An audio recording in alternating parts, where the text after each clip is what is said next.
Okay. Whenever you guys are ready.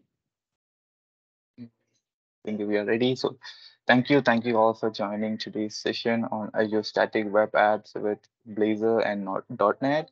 We have Lohit with us today to walk us through it. And Lohit is a cloud architect at Microsoft, and he's having 20 decades of experience, 2 decades of experience in the industry, and he'll be walking us through the topic. And without any more delay, let's get into it. Over to you.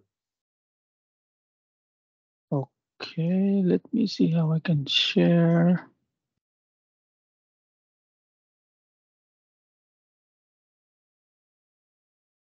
Yeah, I'm currently sharing my PowerPoint, so let me know if you guys are able to see it. It should be coming up in a couple of Yes, it's loading minutes. at the moment. Yeah, it's visible.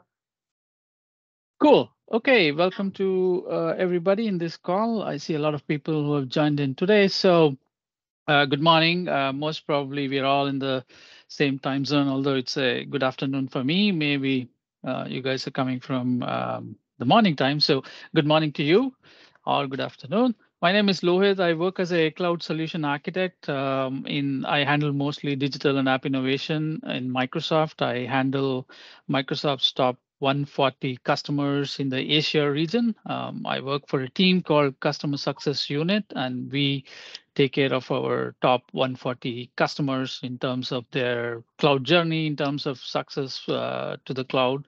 That's my main role in Microsoft. Today, I'm going to be talking about Azure Static Web Apps with Blazor and .NET. Um, Blazor is a very interesting technology and one of my favorite go-to technology when it comes to developing modern web applications. Why? Because Blazor is a full stack .NET, meaning I can create a Blazor in terms of full stack development. Blazor fits so well because I do backend development using C Sharp. Now with Blazor, I can do my front end development with the same C Sharp, same language, right? You might have heard about full stack JavaScript application. So what does that mean? It's nothing but you develop your backend, usually an API using Node.js, which is again a JavaScript, and then you create your front end maybe using React or Angular or Vue or Svelte, you name it, and those are all again JavaScript. So if you learn one language called JavaScript, you're able to do your front end as well as your back end. So that's why it's known as full stack JavaScript, development. So similarly, on the Microsoft side, we do have full stack .NET based full stack development, right? You can use .NET as a language, a technology, C Sharp as a language for your backend, for your front end with Blazor. Static web app is a completely. Are you guys able to hear me? Yes. Okay, just let me know if there's a mic drop or anything. I'm not sure what's happening with my Bluetooth, so just keep a note on that. If you find any drop, let me know. I keep monitoring my chat. Thank you very much about that. Yeah, I'm looking at my chat in the other window. So that's what it is. So Azure Static Web App is a new service that we came out probably like a couple of years ago, and then that's another interesting thing for me. Traditionally, I come from ASP.NET web application. That means ASP.NET is a server side, meaning every page is generated on the server and then sent to the client. Well, I want to do a modern web app development, and probably people will come in and say, hey, you should do SPA or single page application, right? Or basically, it's also called a static web apps. Static in the sense there's no server reaction except for the only moment where you want to get a data, you ping your server, you get the JSON payload, and then everything on the screen is painted on the client side. So kind of a static, but there is a interaction with your server, but not like a full page reload. So that's what single page applications are about. So this slide, I mean, this particular talk, I've given it actually .NET Conf usually happens in November timeframe of a year. So in 2022, there was a .NET Conf, and this was one of the talks that was presented. And I'm just reusing the deck and trying to showcase, how static web apps with Blazor and .NET, or how all they work seamlessly together. Even before, Um, Talking about that, one of the things that you as a developer will come across is some of the application challenges, especially modern web app challenges. So I'm going to take probably a minute, and I hope you guys in the audience are all web app developers or developers. So just put something in the chat window. What do you think are your modern web app challenges? Just let's spend a minute here. I know I don't want to take too much time in this, but I just want to give audience a moment here and then a minute, and then go ahead and then type whatever comes to your mind when you think about modern web app challenges. What do you think is a challenge for you? Loading time. That's a good one of the challenges. That's correct. Anup Kumar says loading time is a challenge. Absolutely. Can get material. I'm not sure what that means, but I'm looking for what do you think is a modern web app challenges for you? Yeah, I think loading time is one of the biggest challenge. That's correct. Platform compatibility, security, absolutely yes. Web security threats, okay. Data consumption, well, data consumption, I don't treat it as a web app challenge, but rather if you are Facebook, well, yeah, people are going to hit you like anything. Front end, back end clarification, and dynamic web development. I'm not sure how that is or maybe you're trying to say there are so many choices for front end, so many choices for back end, and then dynamic web development. Yeah, that's true. Okay, if that is what connectivity challenges. Well, I'm pretty sure we're all on 4G, 5G now. Even if you don't have a good broadband, everybody has a mobile phone and everybody has a 4G. Okay, so some of the good things: cross-platform, web security, security, yes. Loading time, yes. Um, the tech stack, yes. Front end, back end, dynamic. Yeah, all those are a typical problem that you face in a web app. Now, let me go through a couple of things that I think are the real problems or user experience. How do you provide a great user experience, achieve better search ranking, and higher user conversion rates? One of the problems with single page applications is, well, the way most of the search engine crawlers work is they come to a website, they look at the landing page and they look at the links that are there in the landing page, and then they keep crawling to all the links that are available in the landing page. Well, with single page application, there is no such thing as a multiple pages. It's just one page, and then you keep repainting your UI. So that's and also user experience in a perspective of how do I make sure that you're not facing the loading time that you guys said, right? That's again a user experience, right? If you take too much time to load your page, I think a study says that 3 seconds is a human perception to say the site is faster. If anything goes beyond 3 seconds, the site is slower, right? So those kind of things. And then you want a better search ranking. If you want a better search ranking, you need to follow certain SEO best practices. That is one of the user experiences. One of the challenges. And then somebody talked about tech stack, front end, back end, dynamic web development. Yeah, productivity, right? We coined the term as productivity. How can you enable your developers, you and your team, to ramp up quickly and work effectively, right? That's a challenge even today. And then I'm productive, but well, I'm a good developer. I can write fast code. Maybe I can write more lines than anybody else. Yeah, all those things are personal thing. But every team, every project has something to do with some workflows, right? Some way of working, we call it. I call it way of working. So that's predominantly a workflow. How do you go from developing some feature locally to merging, testing, and deploying it to the live site quickly? How can you do that faster, right? Yes, DevOps is the answer here, but yeah, it's still a challenge. You don't understand this end-to-end workflow as a team, as a developer, very difficult for you to move fast. And then somebody talked about network connectivity. Well, in a way, it boils down to what's called a scaling. If you are the next Facebook, if you're the next, a million traffic site, right? Well, how do you scale now, right? You need something which can scale at a click of a button, or with a formula, right? Basically, like if your CPU is loaded 30%, I want you to spin up more servers. Are in this case is like I need to make sure that you have a sufficient bandwidth to support 1 million users per day or whatever. Scale is your metric, but you need something which can scale for you at your metric.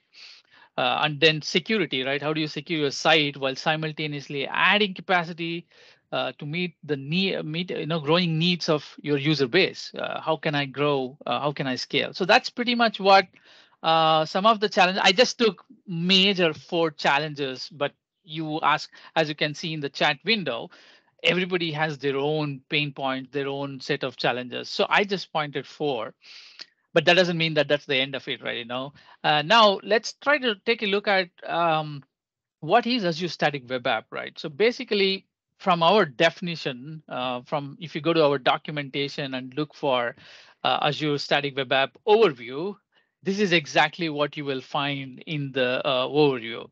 Azure Static Web App is a service that will build and deploy full stack web apps to Azure from a code repository. Well, today I'm not going to exactly show from a code repository, but we do have a mechanism wherein you don't need a pipeline, but you can directly connect Azure Web App to your repository and then tell Azure Web App which branch in your repository is like the releasable branch. So like, anytime a code is checked into the repository that the branch you set up, Azure Static Web App is smart enough to detect that, oh, there is a change. I'm going to now build your code and then deploy to your website, right? Now, your static web app.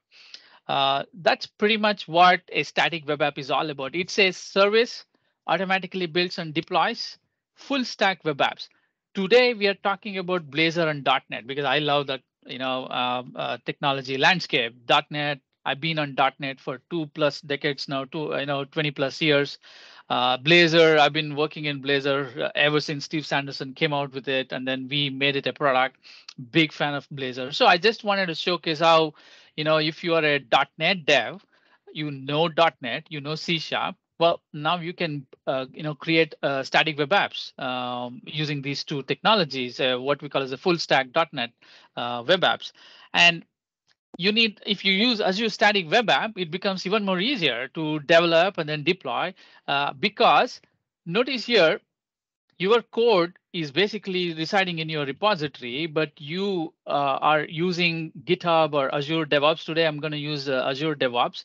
Um, you have 2 choices. One choice is you directly create your static web app as a resource in Azure, and you tell static web app that here is my repository. So every time you check in code to a specific branch, like main branch, static web app will build your code and deploy it to your production, right? That's one way, but I don't come from that school of thought. I don't like it doing automatic deployment. So what I'm going to showcase today is I will create a pipeline which will take care of, oh, there is a code change. Okay, I'm going to build the code and then I'll deploy to a staging environment. And then of course you can go and then deploy next to the production. But that's the kind of a demo that I'm going to be providing you. The biggest concept that I was sold as part of Azure Static Web App is every web application has two faces. Like, for example, if you take a coin, you have 2 faces of a coin. You have a front and then heads or a tail or front or back, right? Similarly, every web application has a front end and a back end. So what Azure Static Web App does is it tries to marry those both and tries to give you one single unit saying like, yeah, here is your front end project and here is your back end project. And backend is developed using one of my favorite services in Azure, Azure Functions. I love Functions, the way it has been architected, the way it has been done. If I need to today, if somebody comes to me and asks, hey, I need to develop a web API, what's the quickest way to do it? For me, hands down, eyes closed, Azure Functions, right? We have a serverless option in Azure Function, which is like 1 million execution of your endpoint is $0, right? Why pay when you can do more with less? That's the concept that we have with Azure API, Azure Function. So Azure Static Web App marries both the static content and the API, the backend that you need in one unit. You can create your front end with whatever technology that you want. Today, I'm showcasing Blazor, but if you're a JavaScript guy, if you're an Angular guy, if you're a React guy, if you're a Vue guy, you're a Svelte, it doesn't matter. The front end can be in any technology. The back end is API, Azure Functions based, and Azure Functions is not limited to C sharp. You can create an API or Azure function, as we call it, in Python, in I think Java, in JavaScript, in PowerShell. If you are a PowerShell developer and you want to create an HTTP API, well, you can create it using PowerShell because Azure Function as a technology stack supports PowerShell as a language. Today we're going to be looking at C Sharp as a language, a very simple API that I'm going to prepare, right? So all in all, Azure Static Web App is nothing but a service that automatically can build and deploy full stack web apps to Azure from a code repository. Let's go with that definition for now. Some of the key features that I want to go over is web hosting. HTML, JSS, CSS images. Yeah, content, static content is hosted, and it is basically like kind of a CDN for you now, right? Integrated API, Azure Functions. You have a API within your web app. GitHub and Azure DevOps integration, report change triggers to deploy. You can do that, or you can take control using pipeline. You can write GitHub actions, or you can write Azure DevOps pipelines to deploy on a code change. It's globally distributed. That's another fantastic point about static web app, right? If you are creating a multi-geo kind of an application, meaning I created an app, but it has to be used across the globe. Well, what you need is globally distributed app.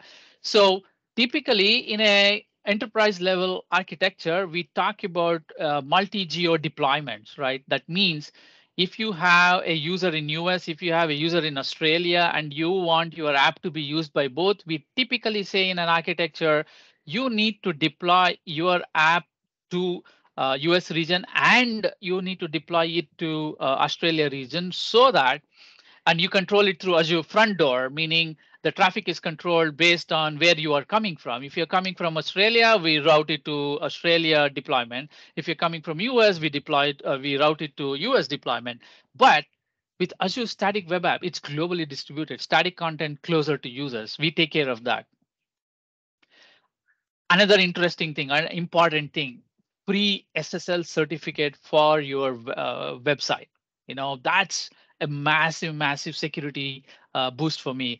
If I'm creating even my hobby project or even it's an enterprise project, well, I don't need to worry about SSL cert because it's automatically provided and it is automatically renewed by Azure Static Web App. Having said that, a little caveat, typically these SSL certs are star.staticwebapps.net, meaning it uses that particular thing. So that means when you create static web app in Azure, we give you a randomized name. You can't say what name you want. It is usually a randomized name. So it builds up some random name .azurewebapp.net. If you want your own, then you got to go and then buy a domain and then put the domain into your static web app. And because you bought a domain, now you need to buy the certificate, you need to renew it. As long as you can work with whatever URL that we provide you, well, you don't need to worry about SSL certificate. It's going to be renewed automatically. Custom domains. Yeah, you can do your apply your custom domains on, you can apply custom domain onto your static web app. I see a question. Can Azure services be combined with Flutter framework? Well, keep in mind, Azure has 500 plus services. So which service are you exactly talking about? If you're talking about an API like Azure Function or Azure App Service Web API, or you are hosted something in AKS, or you hosted something in container apps, and these are all APIs, well, Flutter is just a front end. And you can ping your APIs using a normal HTTP REST-based API endpoints, right? So yeah, so depending on what you're trying to do, you can pretty much integrate with it. Seamless security model. So this is another interesting thing for me in Azure Static Web App. We automatically have provided a reverse proxy to you so that when your front end is calling your back end, you're not going through different domains, but rather you will say static web app / API / some endpoint. We know that you're going to your backend. So we will do the reverse proxy for you. Fantastic phenomenon that our team has done in Azure Static Web App. This Otherwise, you have to bring in I come from the .NET world, and then we have what's called as a YARP, yet another reverse proxy. So you will have to bring in a reverse proxy into your application, into your front end, and then whenever you call my front end slash API, then you got to route it to your backend wherever is your backend, right? But with Azure Static Web App, it takes care of it. You don't need to worry about it. Can we host the Dynamics Web Azure as static web app? I'm sorry, you need to clarify what that question is all about. I can't make out what the question is about. Explain or elaborate, I will be able to take a look at it.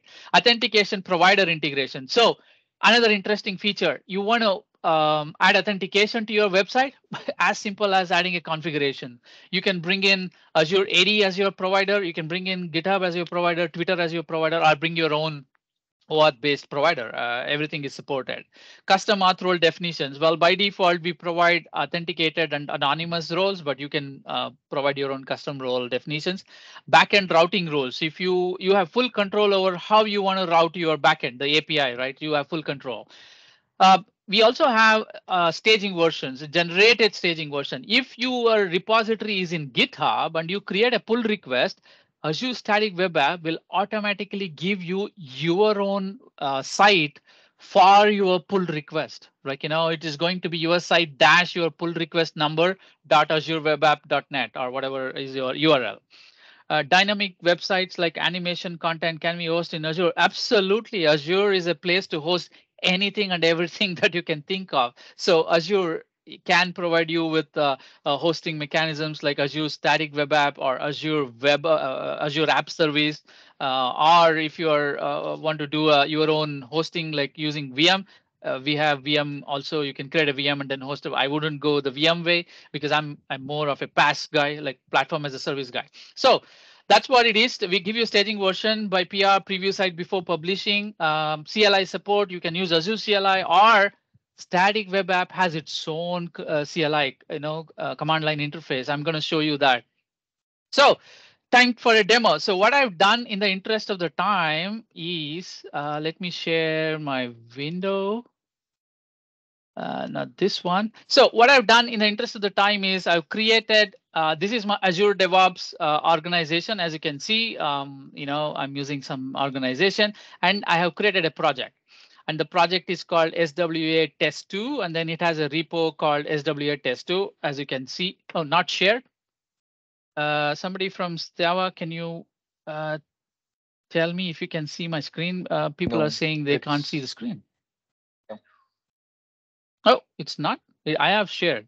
I don't know if you. Okay, let me do one thing. I'm going to share the content again. What about now?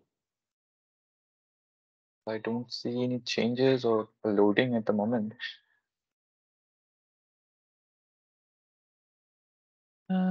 Interesting. Still Okay, maybe you nothing. can Oh, stop the sharing and reshare it. That might work. that's an interesting thing. So what is happening is when I share, I'm seeing that my screen is shared, but Teams is playing catch up with me. It says share content, and it says like share it again. So I'm sharing it again. Ah, I have no clue what's happening. My system says it is shared. Uh,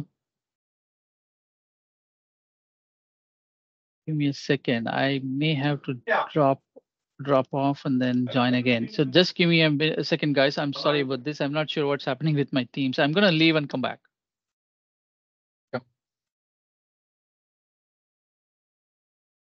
Uh, Sorry everyone for the inconvenience. I think there is some issue with the Teams. I was also facing some issue when I was presenting, but I wasn't having any worse than this or worse like this. But I think he's having some issues, so but it should be fixed quickly.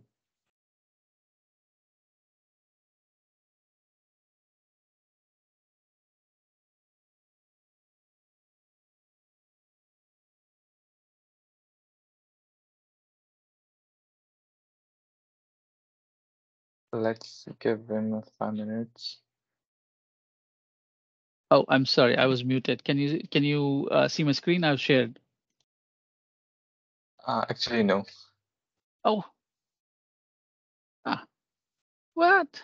I have no clue what his team's doing. I've shared it.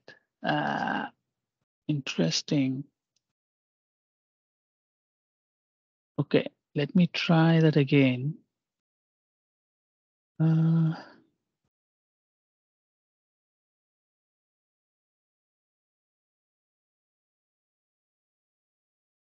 well, Teams on my end says I'm sharing, and I have no clue what else needs to be done. Okay, let me do one thing. I'm going to turn off my camera. Not sure if my bandwidth is having a problem, but I am on a So, very high thing. so your Can you camera see? was on this whole time, Yes. but it wasn't visible. Like, is it only me, or I was checking it earlier, but I thought you turned off for some reasons. But yeah, it's video was off, but the presentation was going on. Now the Oh, presentation was not I there. I was doing the PowerPoint live, and then my video was on. Now I've turned my video off, and then I'm sharing my screen. Can you guys see it or not? I'm still not able to see. I know, still not able to see. Okay, just give me a second. I'm going to again. Sorry about this. Sorry for the audience. Apologies. I'm not sure what has happened, so I need to again drop off.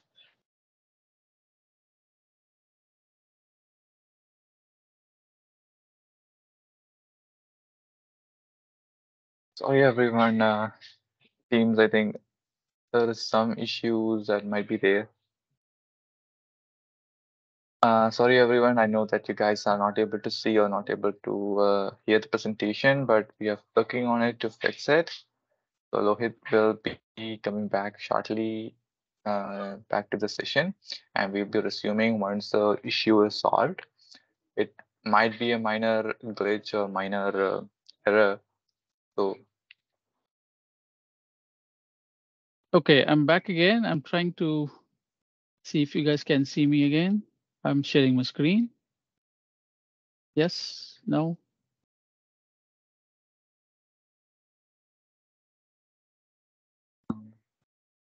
Cannot see? Ay, no, ay, ay. This is the first time this is happening to me. I'm not sure. it's not even like coming up that it's loading or anything. Uh, Um, is there, I know I joined through the link that you guys gave me. So have you given me sharing, you know, yeah, yeah, have you made me like you a presenter? I guess it's already a presenter. Like only presenters can talk actually. So I'm going nuts. I have no clue what's happening. Okay, let me do one thing. I have to drop again.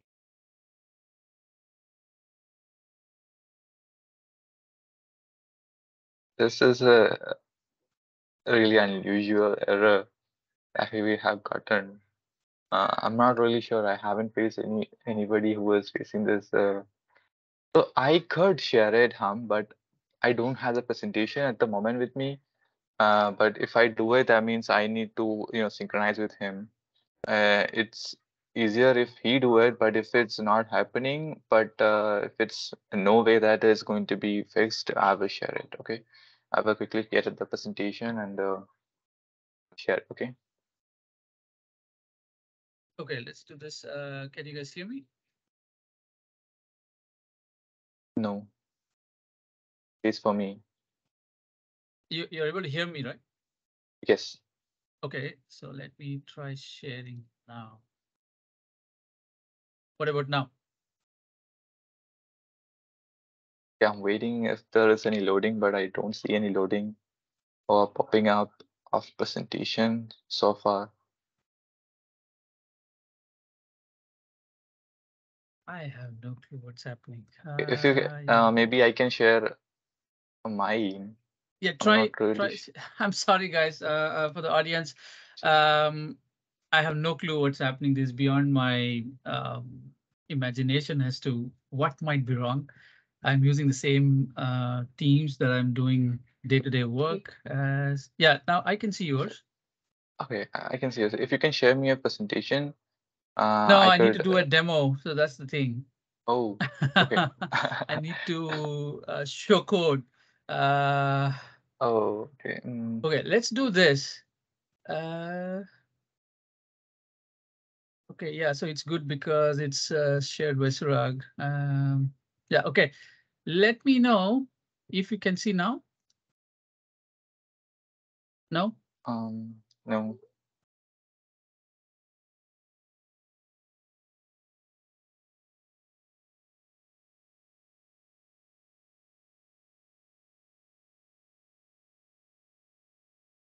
Okay, I have no clue what's going wrong. I'm sorry, man.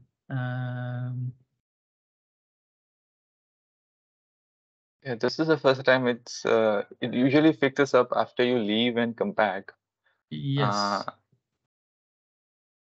and I'm trying to see what is happening.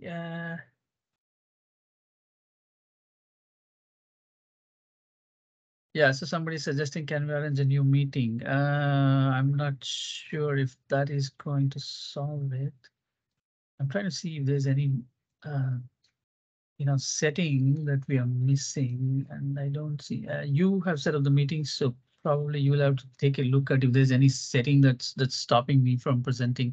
I know I have the what do you call?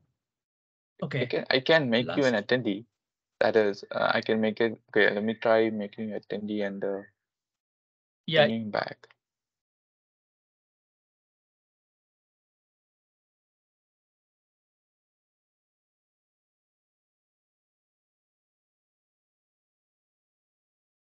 Okay, I have given you access now.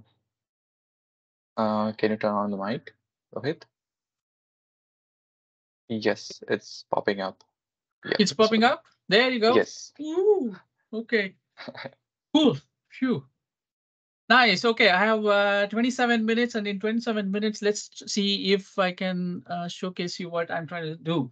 Okay, so in the first place, what I've done is I've just created a project in Azure DevOps. If you're coming from GitHub, don't worry. This is nothing but in GitHub, you just create a repository, right? So yeah, I like Azure DevOps a lot, so it's easier for me to showcase and explain. So in Azure DevOps, I have my organization. What you see here is my org, and in the org, I've created a project.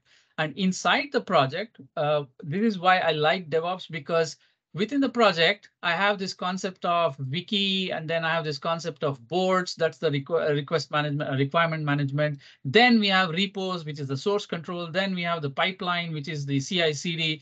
Then I have test plans where I can do testing, and finally artifacts where I can host my packages. So now today we are focusing only on repos.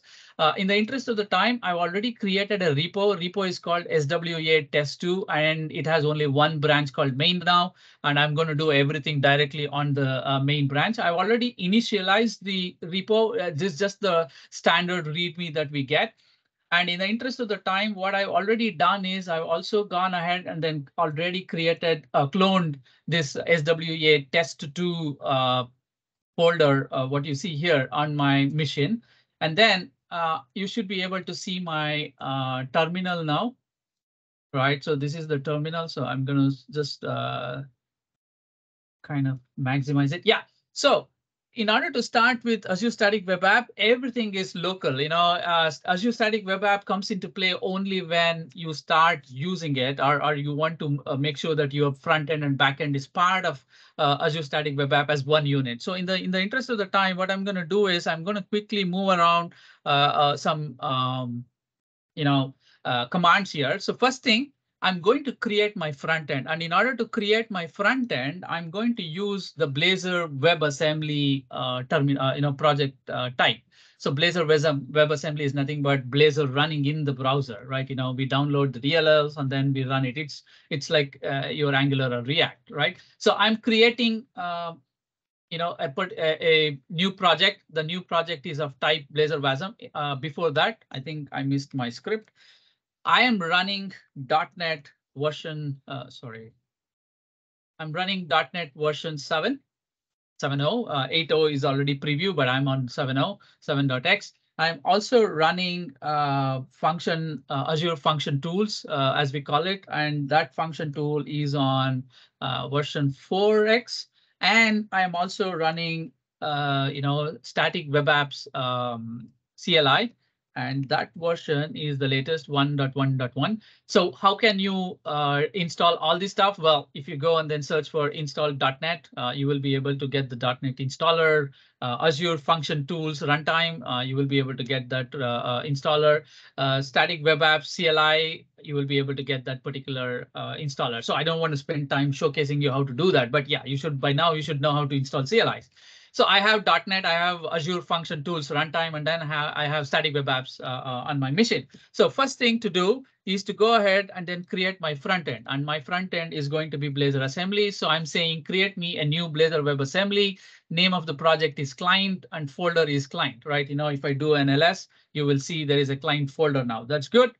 Next up, what I'm going to do is I'm going to create a folder for my API, the backend. So I'm doing mkdir API, and then I will do cd API. So now I'm inside the API. Now I'm going to use the Azure Functions, tools, and then create a new function app. I'm doing func in it, worker runtime, .NET isolated, and target framework is .NET 7.0. So that's nothing but target me .NET 7.0. So I'm going to say this, and it is going to create a new function for me, a function app for me. We are just creating a function app at this point of time. Assume this as your backend project being created. So if I now do an ls, now notice here I'm inside the API folder, and then I have program.cs and local settings.json, a host.json, and a CS proj, and then of course a get ignore and a VS code, not a problem. So next thing that I need to do is I need to create a new function, right? So what I will do is I'm going to go ahead and then say, use the same Azure Function Tools runtime, and I'll say func new auth level is anonymous, meaning anybody can ping my function. This for just for the demo, but in your real world, it should be you should have a OAuth based authentication set up on your function app. Name is weather forecast function. No, we're going to call the function as weather forecast. And the type is HTTP trigger. So basically, I'm creating a function which can be invoked using HTTP REST-based API endpoint. So that's what I'm doing here. So I'm going to say, and it is asking me what should be the name of the function. I will say weather forecast. And it is going ahead and then trying to spin up the okay, don't worry about that one. It's just trying to restore and something did not work. That's fine. So now what I'm going to create is I'm going to create a class library, and I'm going to call the class library as a shared. So if you are in .NET, you should know class library is nothing but a project type where you can create reusable things inside this particular project type called class library. Now, I need to create a SLN file. So I'm going to say .NET SLN, .NET new SLN, and we will call it SWA weather forecast. That's the name of the solution. Oh, sorry, name. Okay, so now if you, no, sorry about that. Yeah, as you can see here in the root of my repo, I have SWA weather forecast.sln. So now I just need to add my projects. Happen to my shared library. So just let's see this. .NET new class lib. Okay, now it got created and we have API client and shared, and then I have the SLN. So now we need to add all of these into that particular solution. So I'm going to just say SLN add this, and then I'm going to say add this, and I'm going to add the CS proj also. Right. So now I added everything into my solution. So now I can open up my solution. So SWA weather forecast.sln, and I'm going to be using Visual Studio. Well, my muscle memory is very good with Visual Studio, but can I do this without Visual Studio? Absolutely. You can use Visual Studio Code. and you can program whatever I'm showcasing you today. So now, as you can see here, I have an API project. I have a not now. I have a client project, and then I have a shared project. So the first thing that we got to do is notice here, this is the function that we created. Very simple. I'm going to showcase to you what this is doing. Notice here, this is a namespace API, and then this is the class file, and then this is what makes it a function. So this is a function. Function name is weather forecast. It's a HTTP trigger based, and then you can do a get or a post. So I'm going to remove post, and then I will say get, and it is expecting a request, and then it is going to send back a response, right? So now what we're going to do is in the front end, our template by default creates what's called as a weather forecast library, sorry, a type. So I'm going to copy this, go inside shared, and I will rename this shared. There's a class called as class one. So I'm going to rename that as weather forecast.cs. And yes, and then we're going to paste this one and make this one date time. Yeah, it's a very simple class here. If you see here, I have a date, I have a temperature in centigrades, I have a summary, and then I have a temperature in Fahrenheit, right? That's all. There's nothing fancy in this one. And then if I come back here, what I'm going to do is we need to add a reference dependency, add project reference to the shared project because I need that type.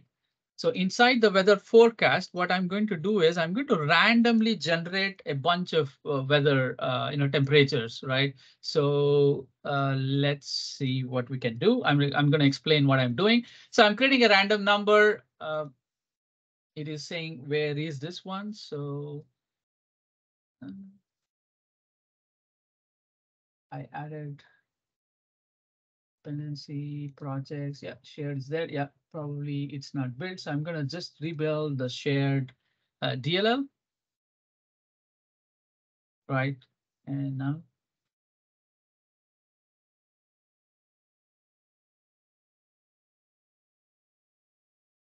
so what is happening is it is trying to crib about something. I will come back to that. In the meantime, we're going to look at what it is doing. So I have a result. Sorry, basically, I'm creating a range of 5 temperatures, and then I'm building up the weather forecast here. I'm going to say using shared, because that's the namespace this guy is in, and it's still not able to figure out, but that's okay. We'll come back to that. So notice I'm just creating a dummy 5 temperatures, and then I'm going to create a response, and then to the response I'm writing this array as a JSON, right? That's all it is doing. So now if I rebuild this, let's hope this rebuilds. No. Uh,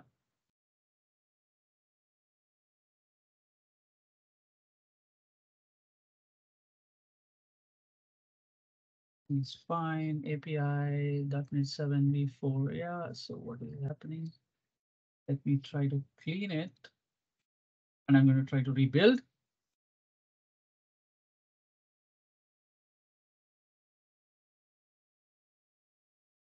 Weather forecast. It's a namespace shared. Weather for date time, date. Yeah. And I have added project reference to this. Yes. Okay, this rebuild is correct. I'm going to rebuild this guy. But that forecast could not be for. Yeah, so that's correct. So now what is happening is the whole project is trying to build. So I'm going to add project reference here to the shared. And we're going to go ahead and then, yeah, so we should be good for now. Yeah, there you go. So what is happening is in the front end, I have a page. What the page will do is it is going to go invoke the API, get the weather, and then show it on a simple table, right? So that's why it is saying, hey, I don't know where this type is. This type is inside the shared project. So now I added the shared namespace. Now it should be fine. So let's try to rebuild the API project. I'm not able to build the API project yet.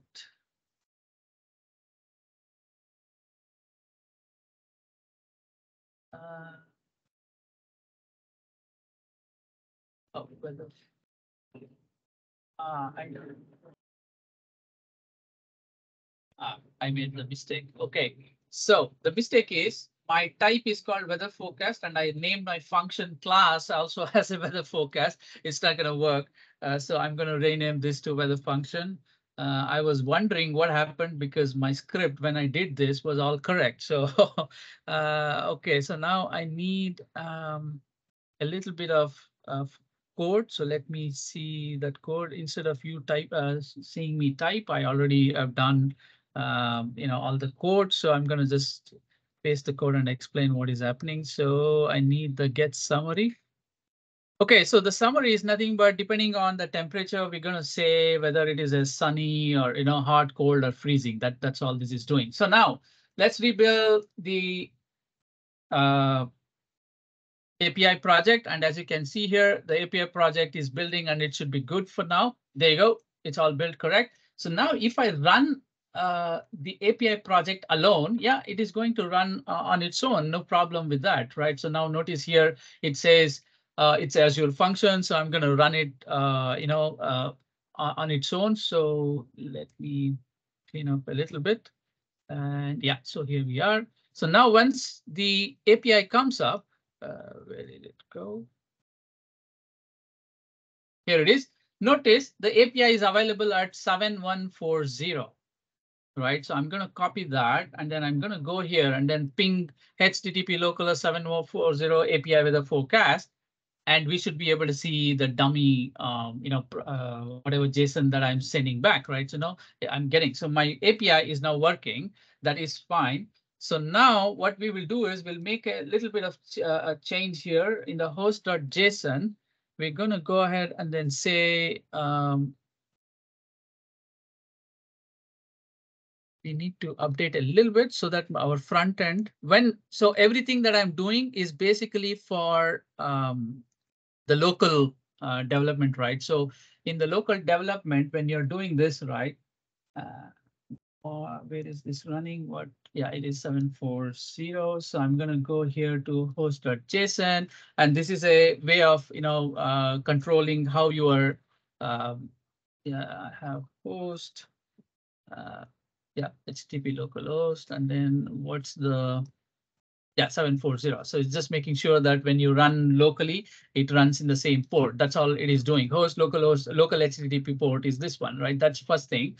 Now, what's interesting is now how do in the front end, notice here, I have a page called fetch data. This is a Blazor page, right? I have a page title, and then if the forecast is null, show that I'm loading, else you try to loop through the forecast and then show the forecast, right? But how do I make a function call, right? So for that, what I will do is I'm going to go to www.root, create a new file, call it app settings.development.json. Right here, what we're going to do is we're going to add a simple app setting here. When you're locally developing it, you need to connect to your backend. So that's why I'm just saying API prefix. But when you're running in production, Azure Static Web App will take care of this one. You don't need to do it. So what I'm doing is I create a development.json and come back to the front end. That's the Blazor, and in the Blazor program.cs, notice here we are adding HTTP client to the dependency injection factory or the dependency container, right? You are saying builder services at scope, HTTP client. And notice here base address is the environment.base address. Well, this is not going to work in static web app when I'm doing local because I'm going to be locally, I will need a prefix, which is my local HTTP. Otherwise, we're going to do a base address, right? If you're running it locally, your front end independently of static Azure web app, Azure Static Web App, you will need to connect to your backend, and that's what I'm doing. If I'm not running inside static web app, I just need to know where my API is. So my API is here. Otherwise, I know that static web app will do the reverse proxy for me. So that's why I'm saying, if you find API prefix in configuration, use that one. Else, use the wherever the static web app is hosted, take the base address. And now I'm going to just pass that base address to the HTTP client.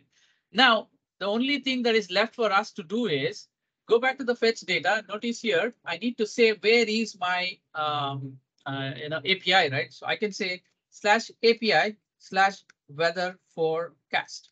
That's all I need to do, right? Now I'm going to show you running this independently. So I'm going to first go to my here. If you see here, I'm going to go to API and I will say func start. So this is going to start.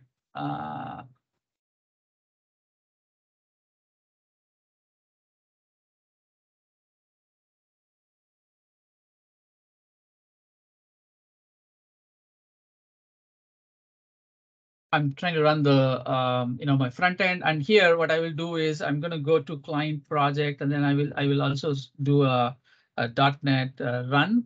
So basically, oh, I have a problem. So what is happening? CLS, LS. Yeah, so func start and let's okay, API.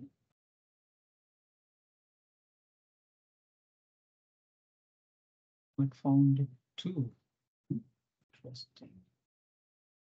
Okay, what I'm going to do is I'm going to run it directly from the Visual Studio. This is typically what you do, right? Right click, debug, run the instance. So notice here my function is coming up now. And now I'm going to say run my front end. So this is my backend. Backend is up and running, localhost 740 API weather forecast. Now I'm going to do exactly the same with my backend. So I'm going to say start new instance. Let me show you where my backend is. Sorry, front end. So here it is. It's coming up, and it says my front end is running in 7269, right? And then this is the Blazor site. Notice here 7269.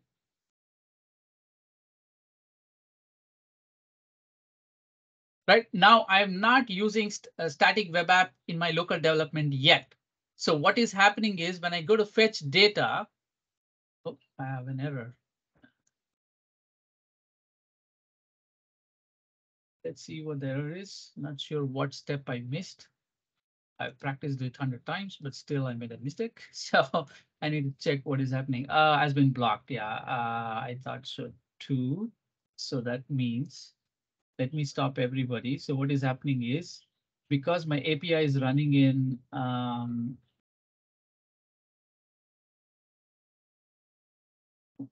where did I add that? My bad. Okay, this is not in the host.json. Sorry about that. This is the local settings.json, and then you will have to put this one. So I'm saying, allow any traffic to come into you. Don't stop anybody. So that's what this means. So I'm going to quickly do again, debug new instance, and then let's start the front end. Now notice I have to start, basically, I need to use that API prefix from the client in order to connect to the backend, right? So, but you will see when I do static web app, well, it's not needed. So let's see. Yeah, the backend is up. That's what you're seeing here. And here is my front end. Notice here. And now let's go to the browser where yeah, here it is, right? Let me try to bring everybody into view here. This is my front end, and this is my back end, right? And on the bottom. So now let's go to fetch data. Notice on the left hand side, you're seeing like it's getting executed. I still have a problem. So let's check what the problem is.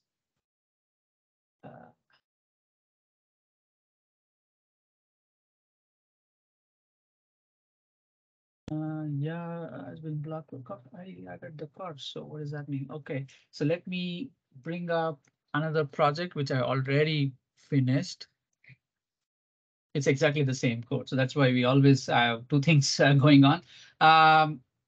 So it's the same thing. If you see here weather forecast, I'm doing the same. And then here is my fetch data pages, fetch data. I've done exactly the same slash API slash weather forecast. So I'm going to come back here and then showcase it to you. So notice here I'm starting my backend and I'm going to start my front end. So on the right hand side top corner, the function is running, the backend is running, and the right hand side bottom, we are having the front end running. So it is running in 5275. So I'm going to bring this out a little bit, and let's try to see if we can collapse this and fetch data. And notice here it says executed function weather forecast function. I can go somewhere else and keep an eye on here on the top right. So let me 5622. But now again, if I go, notice here executing function, executed function. So this is happening without static web app. Why? Because I've already put a development.json and I've said where my backend is. This is not what you want. You should be able to let static web app do this for you. So what I'm going to do is I'm going to pretty much come here and then use the static web app CLI, and then I will say static web app CLI, I want you to start. My dev server is here, 5275, notice here, and my API server is here, 7270, right? So now in order to showcase what is happening, let me show you the dev tools. And show again, console, and then I'm going to go to network. Where's the network? Yeah, here. And then I'm going to go back somewhere and then click on fetch data. Notice where this is going, the weather forecast. It's localhost :7270/API/weather forecast, right? So it is hitting my backend directly. That is not what I want. I want a reverse proxy to happen, meaning I should not be hitting 7270. I should be hitting my front end, localhost 5275 or whatever it is, /API, and then I should be able to reverse proxy to my backend, right? So what I'm going to do now is I'm not going to use this site, but rather use static web app. So I'm going to say static web app start app dev server URL is here, and the API dev server URL is 7270. So what this is doing is it is going to now start a new site here in my locally. So you'll start seeing something coming up in the console now.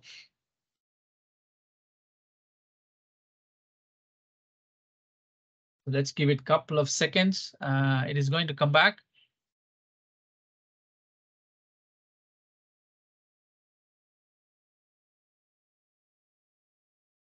There you go. It is now starting. This is called as emulator. And it says, I'm using the dev server for static content at this URL. I'm using the dev server for API at this URL. And I am available, meaning Azure Static Web App emulator started at localhost 4280. So let's see what is happening. So where is my thing? Yeah, there you go, 4280. Now we are running completely on 4280, a completely different port number, right?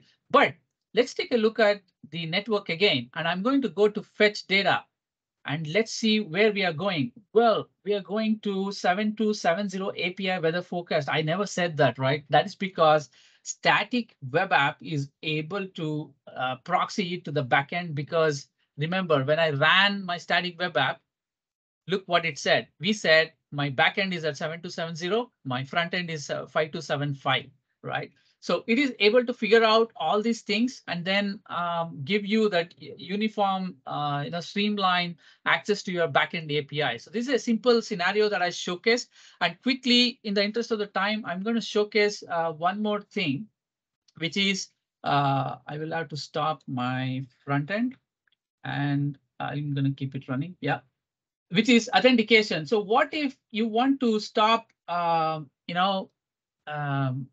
you want to add authentication on top of your project, right? So very simple.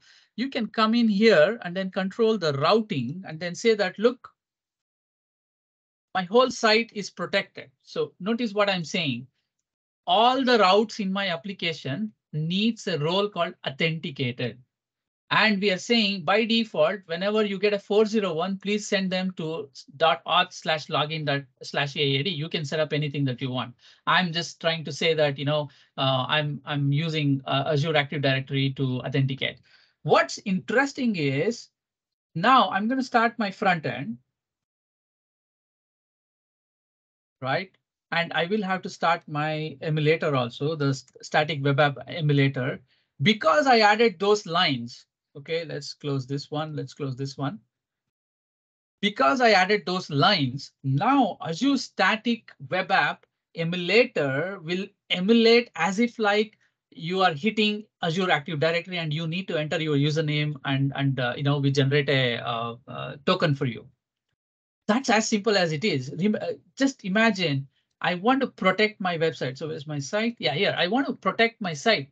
Well, very simple. Just put these lines and then we will make sure that anybody who is hitting the URL of your project, of your web app, has to go through your, authentication provider, the identity provider. In this case, I'll set it up as AAD, right? So now let's see whether, yeah, there you go. Now notice my emulator has started. So what I'm going to do is I'm going to open up an incognito window, right?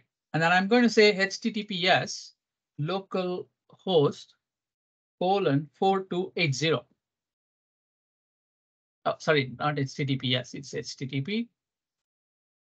And look at this.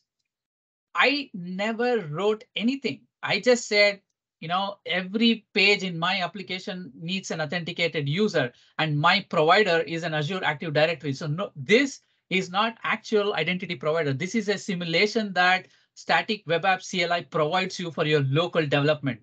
I'm simulating as if like I'm now hitting an Azure Active Directory, some random GUID is generated for this user. Who is the user? Well, the user is Lohit G. And currently he's having a role called authenticated and anonymous. Both the roles are provided. And you can put any claims that you want. For example, color, uh, is orange maybe. Oh, my bad.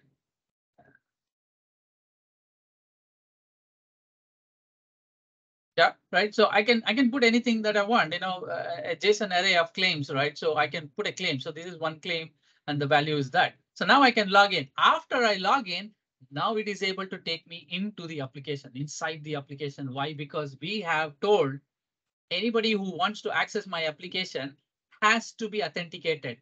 All right. And remember what I said about the API available at the root of your application. So I can go back to 4280/API/weather forecast. And I am getting my JSON data. How did this happen? I'm hitting 4280, which is the static web app URI.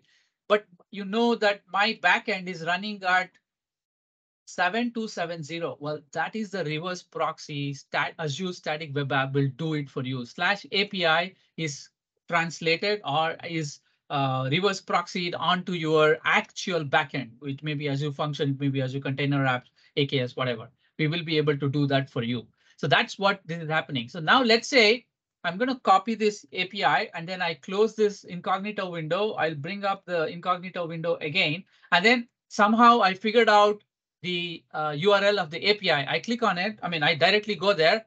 No, you can't access the API directly. Why? Because you need to be authenticated. You again have to make sure that you provide your username, password, everything with Azure AD, and then we will be able to go back. So now I've not set up a redirect.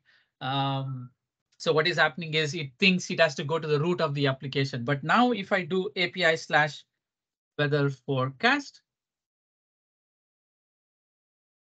you will be able to hit that one. I'm running so short of time. These are the two important aspects of Azure Static Web App that I wanted to showcase. There's a bunch of other things available. I highly recommend, just go to our documentation here where we have how do you do authentication, how do you build with Azure DevOps. In fact, I've already set up a simple, if you see here, let me show you the pipeline quickly. So I go to the repos, show you the pipeline. Can I zoom? Yeah, I can zoom and I'll collapse this one. So the build is very simple, right? It's a .NET based application. So I'm installing with the .NET. I'm building the front end. I'm building the back end. Once that is done, I package it as a zip file, and then deployment is very simple. You use the deploy task, and then you do Azure Static Web App task, and you just have to say application is located here.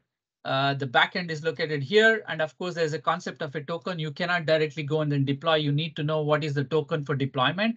And I'm also deploying it to a staging environment. So if you see here, I'm not actually deploying yet to production. I'm deploying to the staging. So if I go to my staging, if I show you my resource group, so this is the resource group. And I just have created an Azure Static Web App, right? And then I deployed onto this one. So notice here, we will give you a very random name, for your site. If you want a very vanity looking site name, then you will have to go and then buy a custom domain. And that's what I meant. Let me show you environments. Notice here, I have a staging environment. If I click on it, well, it's the same application deployed onto, the Azure. That's it. Now, notice here, it is also having a backend, right? So where is the backend? Well, you can't see it. Why? Because it is part of static web app. Notice here the overview. I mean, in the configuration also, there's nothing where we specifically say where is the code for it. That's the fantastic feature of pass. I'm just giving my code and then it knows how to run this. And now I'm running in Azure, and this one is actually going and then getting data from an API that has already been deployed along with the static web app. So for example, if I go to the network tab again, and I delete everything, I go somewhere and then I come back to fetch data. Notice this is going to VT mushroom, whatever staging, that's my staging site / API / weather forecast. But we all know the API is not here, right? It is running on some other URL or whatever it is. But if I copy this, open another, and then directly hit it, well, that's what it is. You are able to get the data. That's because in this version of the application that I deployed, I did not enable authentication. What I showcased for the authentication was on my local, environment.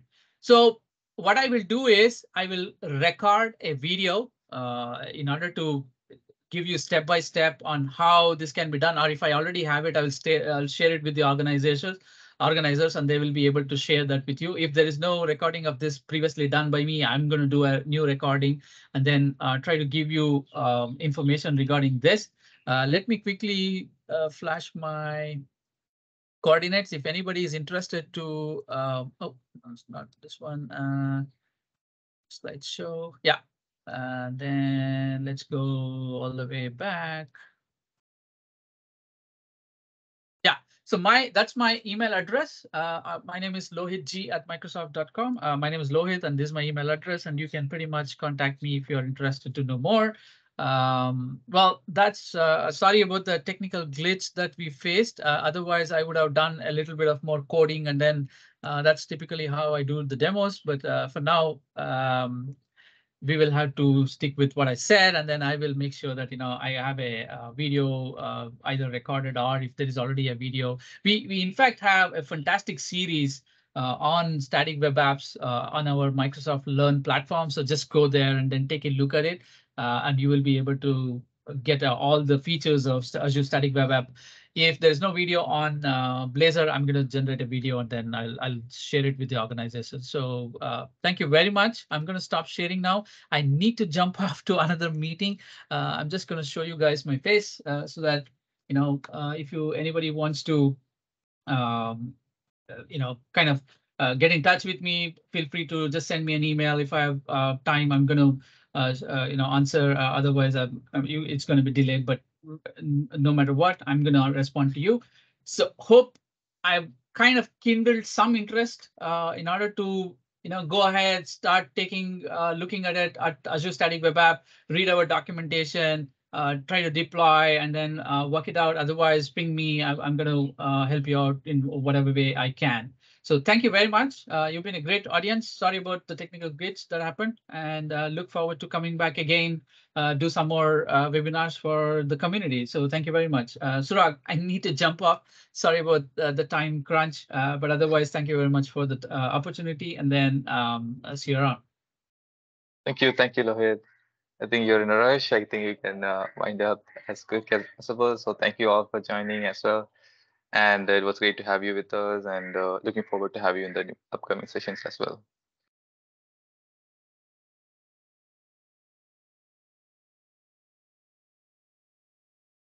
Okay,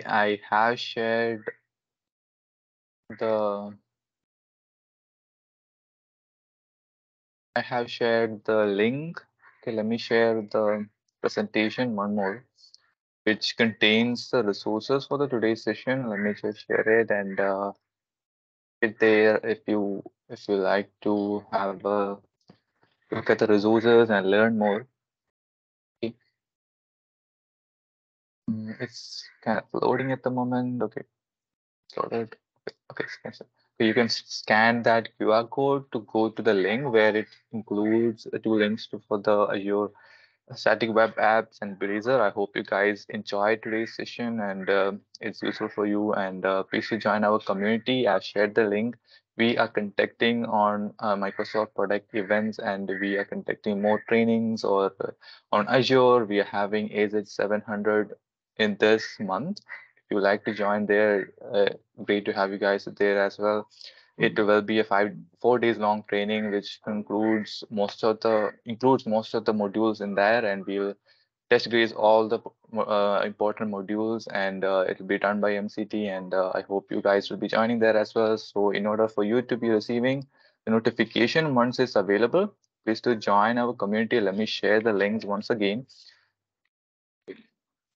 Please to join there, and Strava is conducting these webinars for completely for free, so that you guys can make use of it and learn further. So yeah, I hope everyone will be joining any of the community. I have shared 3 links, which is Discord, WhatsApp, and Facebook. I would say Discord is the best one to be there since you get the important messages only. But in Facebook or WhatsApp, you might miss the important messages. But anyways, please make sure you join any of the community if you're not using the Discord. And I hope to see you in the upcoming sessions as well. And we have on identity platform that is coming up on 10th. If you guys are interested to be learning more on identity platform, it is done by MCT, and he is going to be walking us through the identity platform basics. So if you guys want to be there to check it out, let me just share the link to the registration page, so it'll be easy for you to go there and check it. Okay. So the session is concluded for the day, and the recording will be shortly available in our YouTube channel. And I hope you guys have uh, received your certificate of participation already. And it's great to have you guys with us, and I hope you'll be actively being in the community as well. Thank you all, and have a great rest of the Wednesday, and see you in the upcoming sessions. Thank you.